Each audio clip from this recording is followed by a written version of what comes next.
Hello everyone, welcome to my channel. My name is Fluff and I'm very happy that you clicked on my video.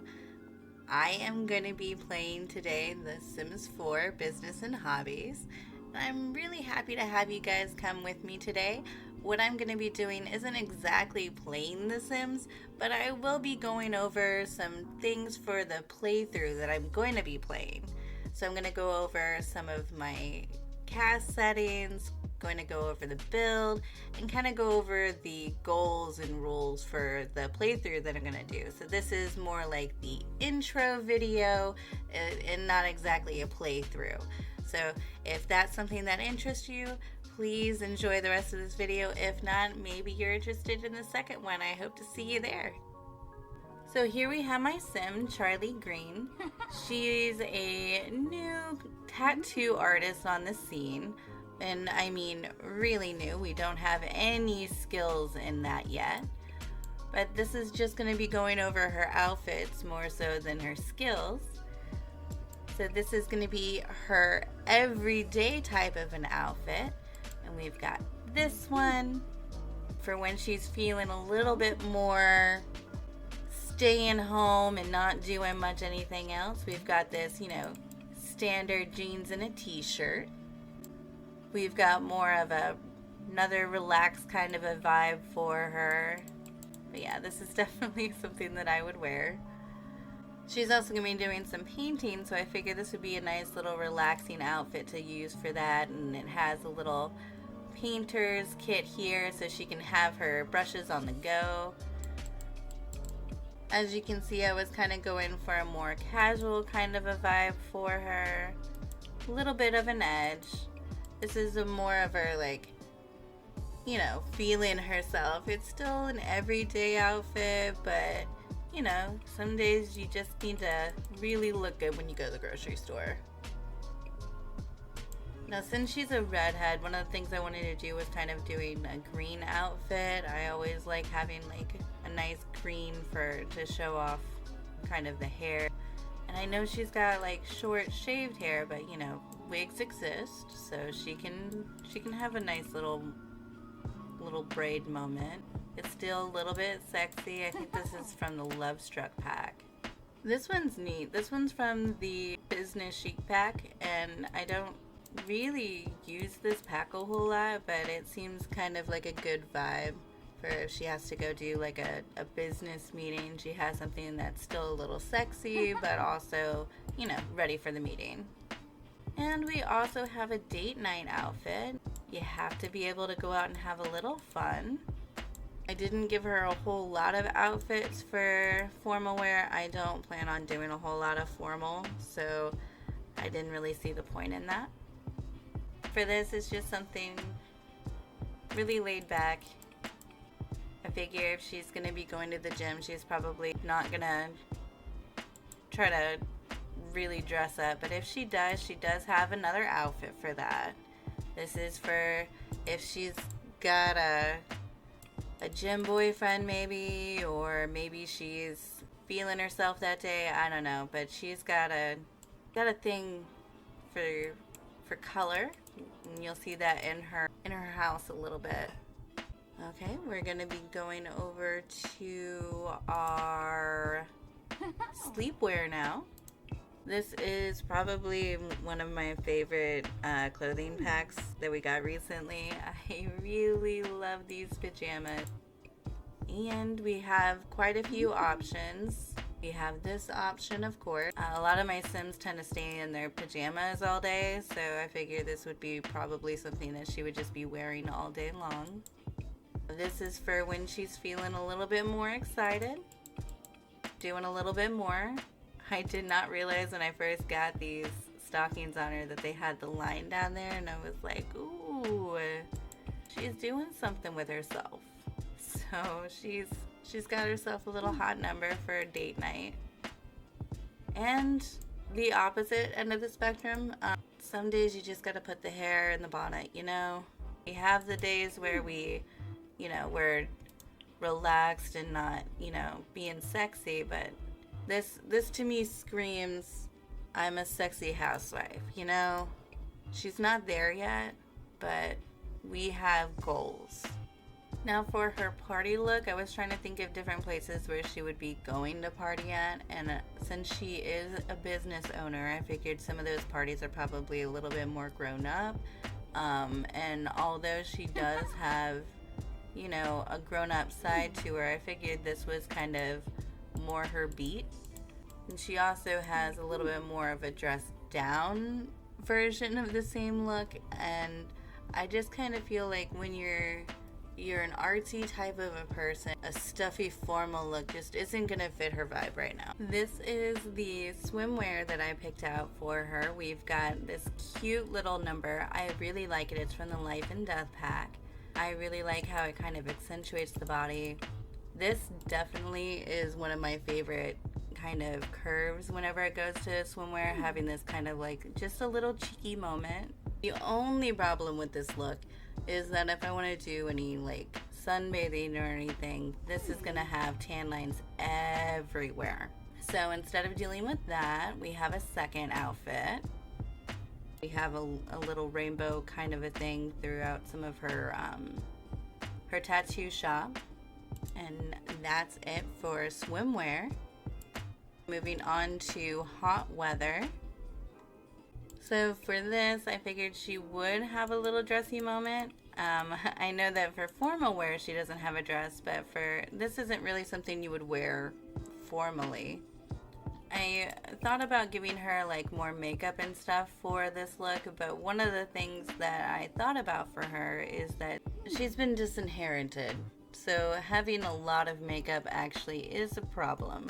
She doesn't have a lot of it. She doesn't have a lot of it, much things. So most of what she has is stuff that she's taken from her house. This is the second look. She's still wearing these same shoes, but we've got a little shorts and shirt moment. To be honest, I did get kind of over it by this point. Whenever I do Sims, making their outfits, by the time I get to hot weather, cold weather, I really don't care. So my inspiration for this outfit is actually more like gothic hot girl summer. So for cold weather, I was kind of going for the idea that she doesn't really like the cold weather so much. She kind of lived, you know, in my mind, she lived in Oasis Springs, so she didn't really have a lot. So the stuff that she has is more thrifted and Goodwill. So it's just kind of things that she would find in a thrift store. So this outfit, I have personally found this outfit in thrift store when I was younger. This was definitely something I have worn. And you know, when you're broke, you don't have very many options, but sometimes you need different pants. So we did go for more pants. We have a hat this time. Maybe it's more of a colder day.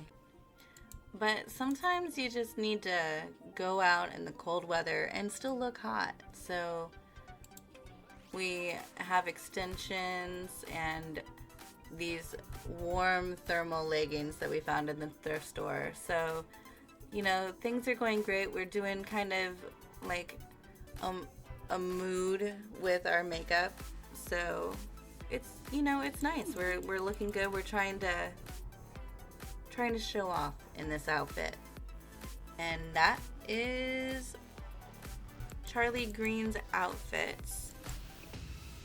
My little LP is about to get started, but first let's go over the rules. Well, maybe rules is kind of a strong word. Let's call them guidelines. For the setup of this save, I won't be using a lot of script mods.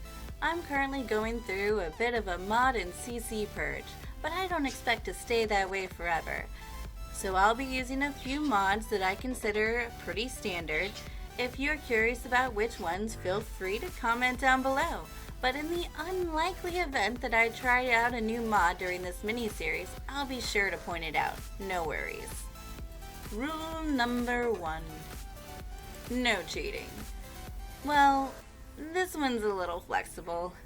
I define cheating mostly as gameplay oriented. If I cheat, it's because it makes sense to the plot. I try to build in the rules little leeways to help me do this. In fact, I'm working on a legacy challenge where the rules actively encourage certain cheats. More on that in a future video. No job. Charlie's home business is her job. There is zero room in her life for a 9-to-5, so we won't be doing that. 1 bedroom per sim. It's way too easy to toss a bunch of kids into one room with bunk beds and just call it a day. Not in Charlie's house. We respect personal space here. I'll also be keeping an eye on the bathroom situation.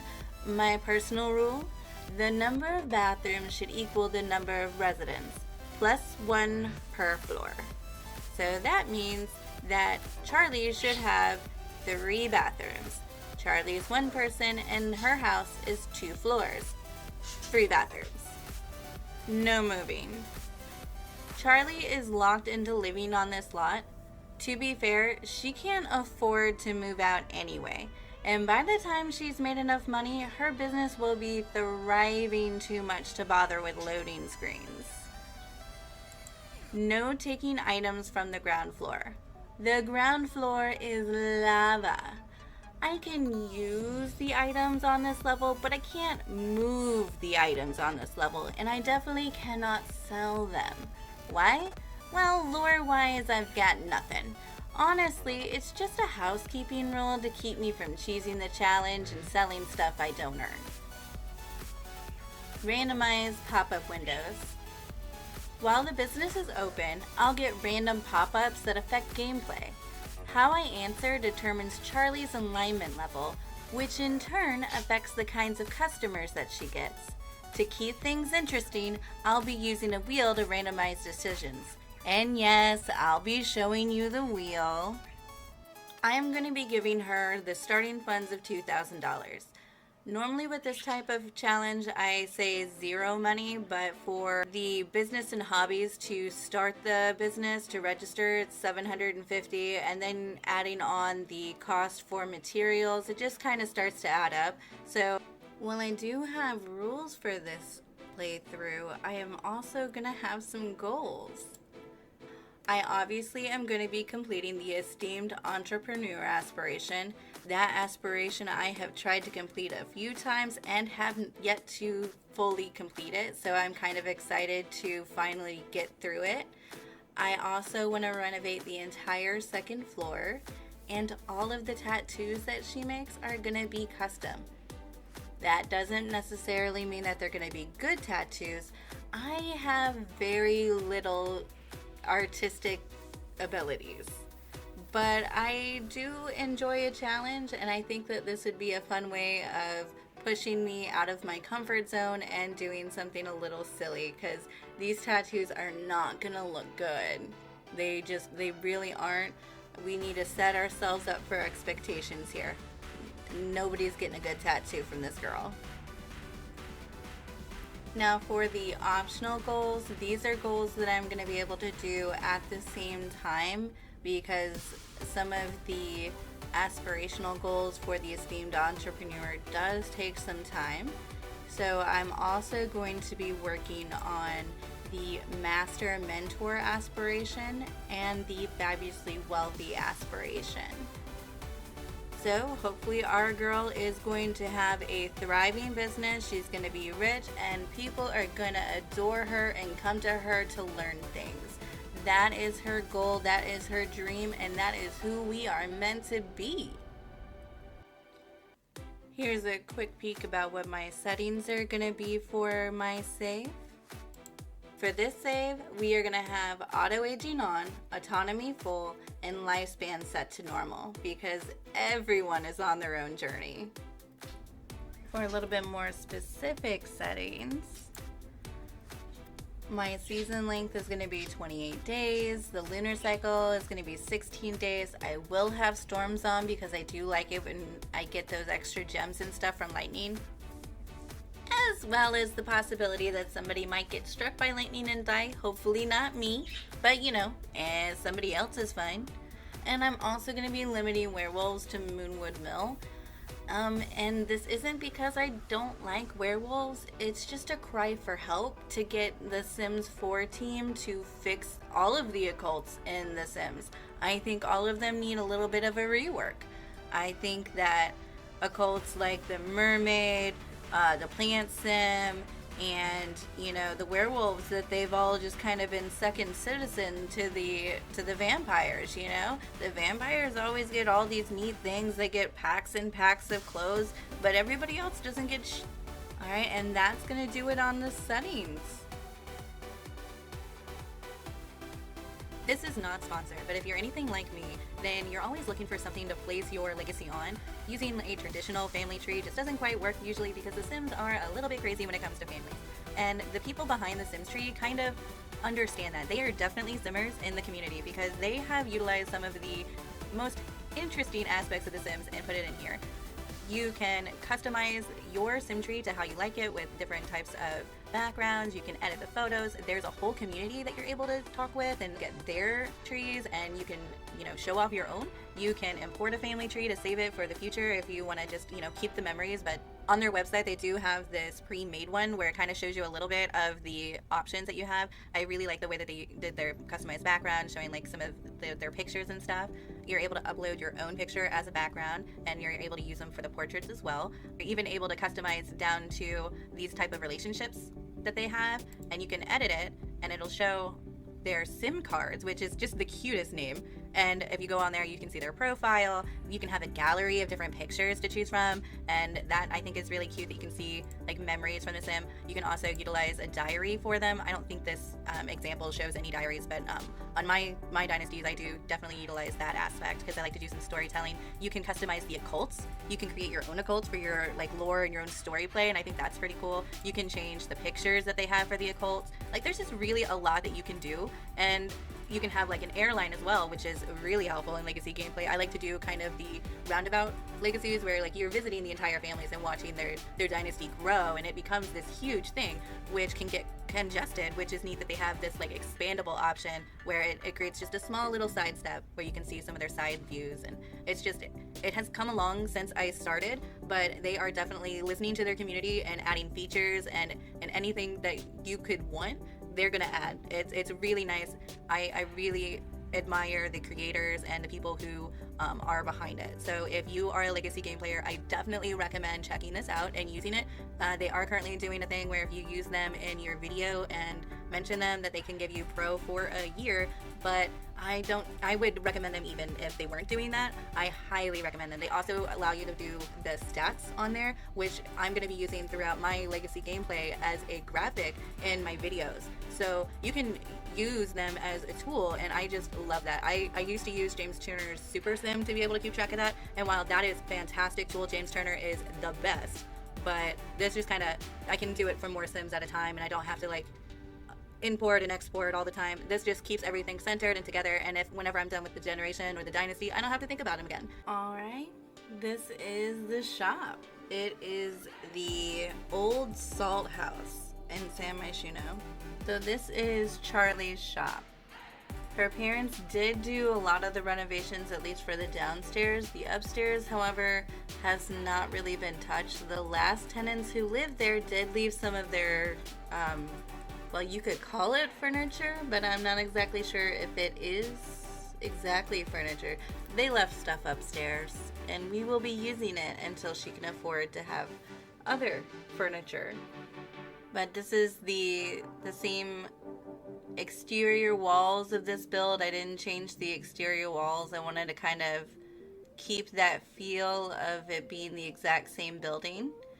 My headcanon is that the parents originally wanted to keep it so that as close to the historic foundations as it originally had. Most buildings like this on the waterfront tend to be like kind of like old established buildings. That's why they get remade and not torn down. Alright, so we're gonna go inside. See this nice little garden spot, little seating area. Nothing really too much out front here. But when you go inside, it is a whole different vibe. We've got lots of patterns and bold color on this wall and all over the store. There's a little seating area. This is the little reception area whenever you come in.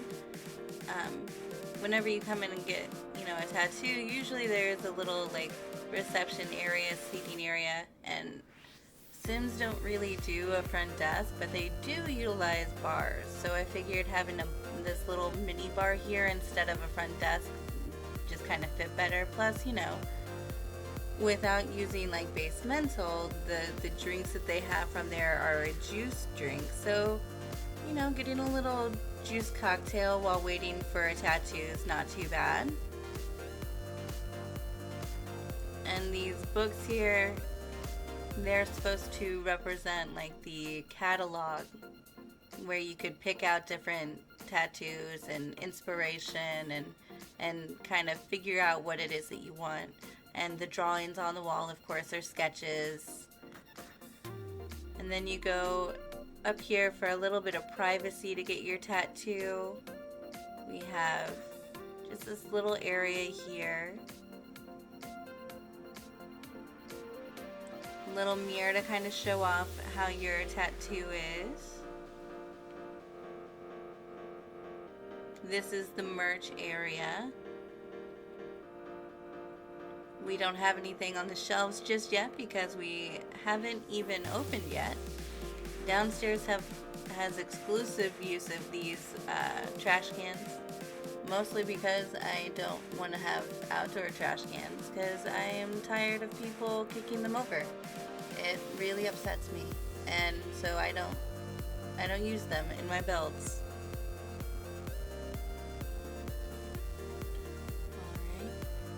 This is kind of a cool little feature wall. I know it's weird that we have two feature walls on the same wall, but they're kind of like my millennial inspiration. It looks exactly like the color scheme of my bathroom in my 20s. And then if you follow the signs, you're going to go to the art gallery.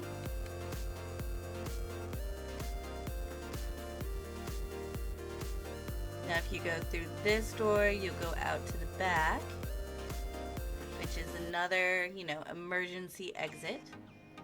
And then if you go through this way, we have the bathrooms. Through these little stall doors, you have your little toilet. And then this last bathroom, last stall over here is larger headcanon. It is a handicap stall, but in The Sims, because they don't know how to use bathrooms properly, it's a shower.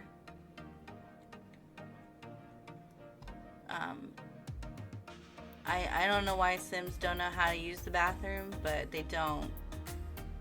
All of the businesses that I've placed, the Sims will come and they'll have the bladder need of 0, and they'll pee on my floor. And then they are mad because they don't have a shower to use, and it's not in the list of things that they can do. It's like going to a McDonald's and being really upset that you cannot buy yarn, and McDonald's doesn't sell yarn. They don't. That's not the same thing, Anyway, so traveling on through, we are going into the art gallery. This is the last area that is public. So this is where they will be able to purchase art,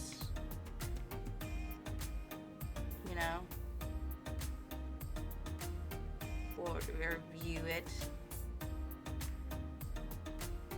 So if you go up the stairs here, you go to the art set area where she does all of her work, and she's got a little easel here set up, and she's kind of already got a little bit of a mess here. Just a cute little setup. Little area to wash her hands. a kiln to glaze, little coffee area.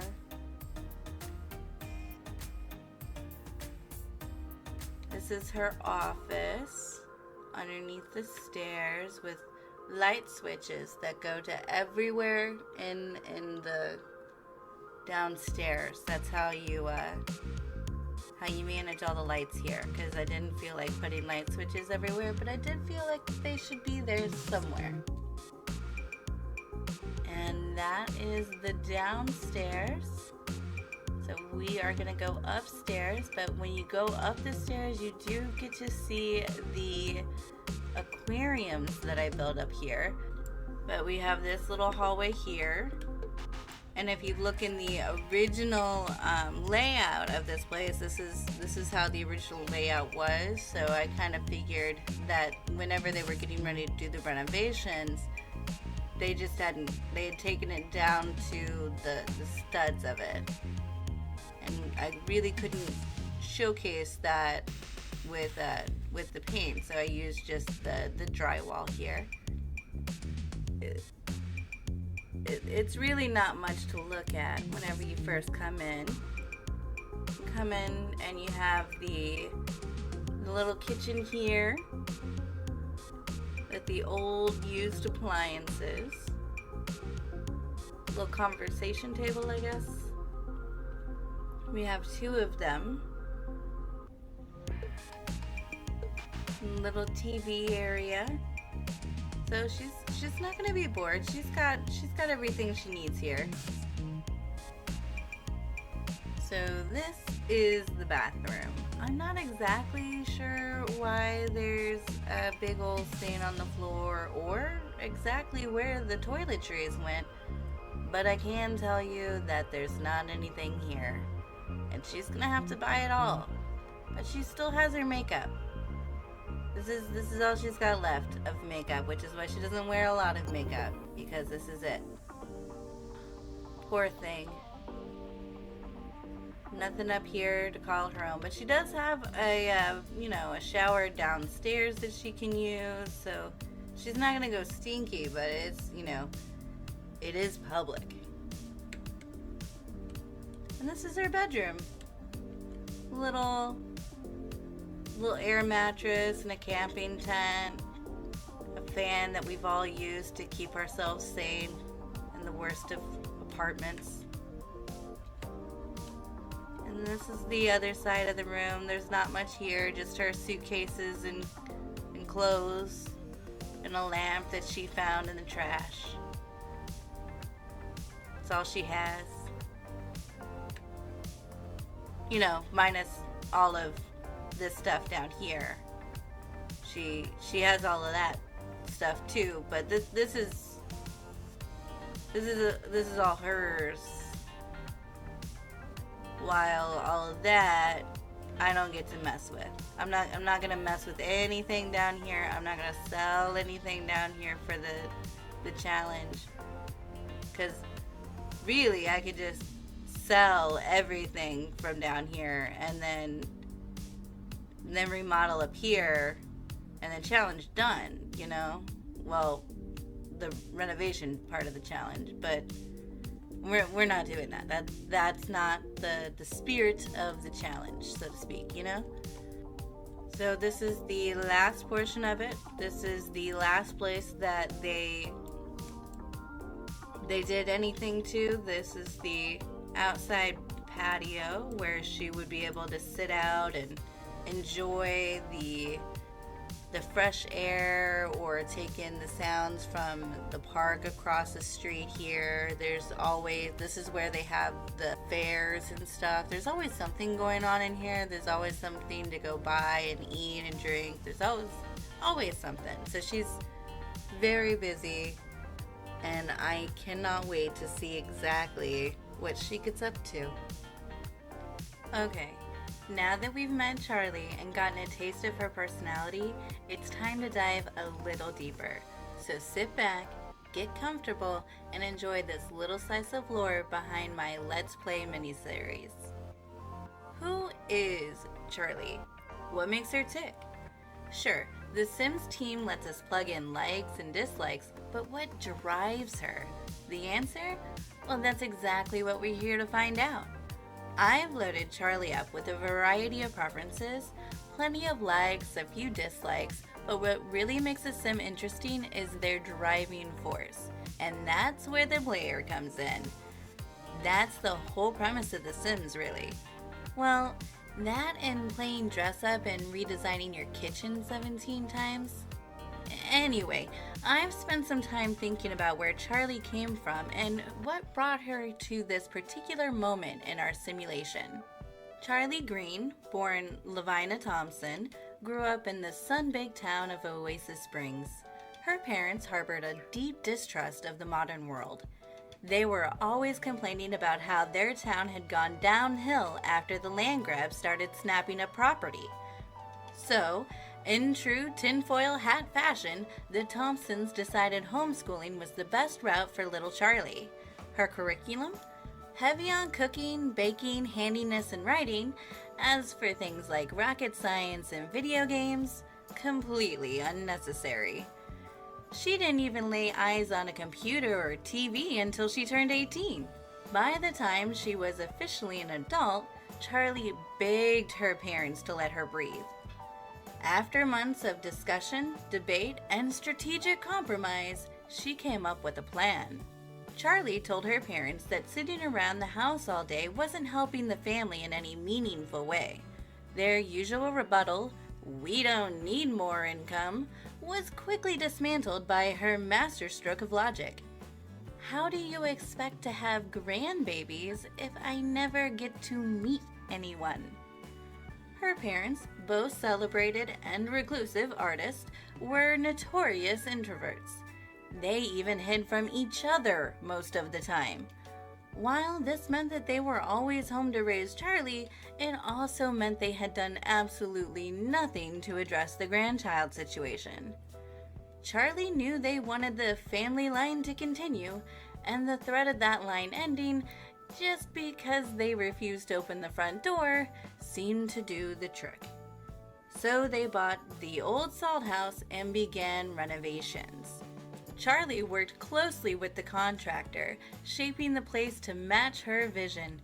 But when her parents were set to approve the invoice for the second floor, they discovered that she wasn't turning it into the office space like she claimed. She was keeping it as an apartment. The tattoo studio was already a tough pill to swallow, and was only made okay by the fact that she was going to have an art gallery as well, but this was the straw that broke the camel's back. A fight broke out like nothing the Thompson household had ever seen. Words were said, words that couldn't be taken back. Fortunately for Charlie, her name was already on the deed. Her parents cut all ties with her, stating that they were disowning her on grounds that she didn't appreciate their sacrifices, and therefore they would make no more. And just like that, it was as if Lavina Thompson had died. Charlie decided to reinvent herself. Her mother had always lectured her about what a good girl is and what a good girl isn't, and how technology was evil and how the modern world was just a lazy mess. Charlie was done with it all. Sure, the shop wasn't exactly the magical vision board she had dreamed up, but it was close, and she knew that if she put the work in, she could make it beautiful. She had the keys to succeed. And this is where our story begins. Charlie's challenge to reinvent herself as a business mogul, a titan of industry. And who is she going to become at my hands? Alright, that does it for this video. I hope to see you back on my next video. If you enjoyed it, please like and subscribe, and have a great one.